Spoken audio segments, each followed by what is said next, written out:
Wheatstone bridge एक बहुत ही अच्छा कॉन्सेप्ट है। व्हीटस्टोन ब्रिज होता क्या है, हमारे पास जब भी कुछ इस तरीके का स्ट्रक्चर होता है, इसको आप करंट इलेक्ट्रिसिटी में पढ़ने वाले हो। एक रजिस्टर यहाँ है, एक रजिस्टर यहाँ है, एक रजिस्टर यहाँ है, एक रजिस्टर यहाँ है, और बीच में यहाँ पर इस तरीके से रेजिस्टेंस लगा है।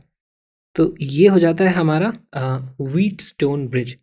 इसी का हमारे थर्मल वाले में जो इक्विवेलेंट बन जाएगा वो कैसा होगा, यहाँ पर हमारे पास क्या होता है, पोटेंशियल डिफरेंस होता है ना। तो ये हमारे पास दो टेम्परेचर डिफरेंस बना दो आप, टी हाई यहाँ पर हो जाएगा टी लो, और इनके बीच में एक रॉड ऐसे लगी होगी, दूसरी ऐसे लगी होगी, तीसरी ऐसे लगी होगी, चौथी ऐसे लगी होगी।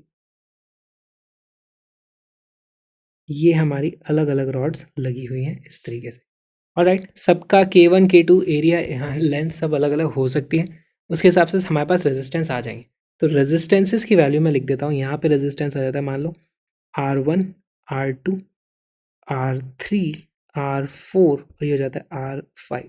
सिमिलरली यहाँ हो जाएगा R1 R2 R3 R4 and R5।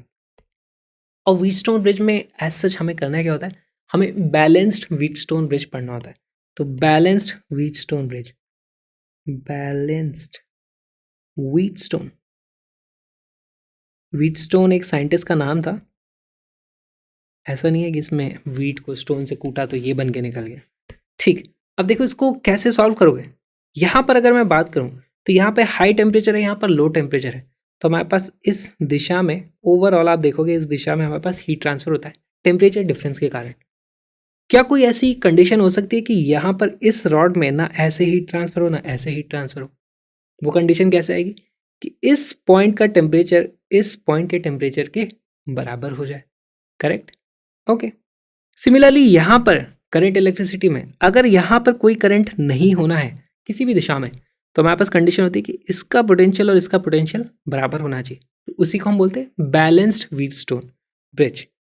तो उसकी जो कंडीशन होती है वो क्या होती है, देखो इन दोनों को आप अगर देखो यहाँ से लेके यहाँ तक, ये पोटेंशियल ड्रॉप तो सेम है, वही पोटेंशियल ड्रॉप इधर है।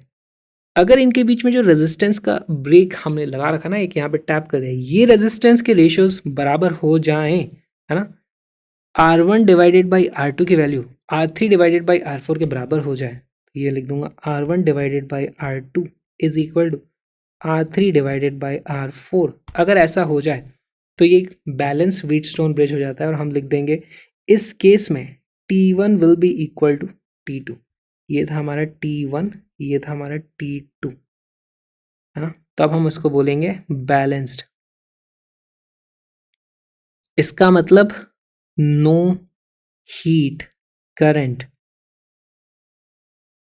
इन रॉड 5, ये R5 था।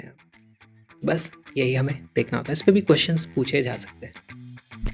ये है हमारा व्हीटस्टोन ब्रिज, इसमें बीच वाले का कोई काम नहीं है, उसको हमने हटा दिया। इसी तरीके से आप भी बाकी सब चीज़ों को हटा दो, सारे डिस्ट्रैक्शन हटा दो, सिर्फ फोकस करो योलो सीरीज़ पर। ये वीडियो जो अभी आपने देखा वो योलो सीरीज़ का एक छोटा सा पार्ट है। पूरी की पूरी योलो सीरीज़ यूट्यूब पर एब्सोल्युटली फ्री में अवेलेबल है, उसको देखो।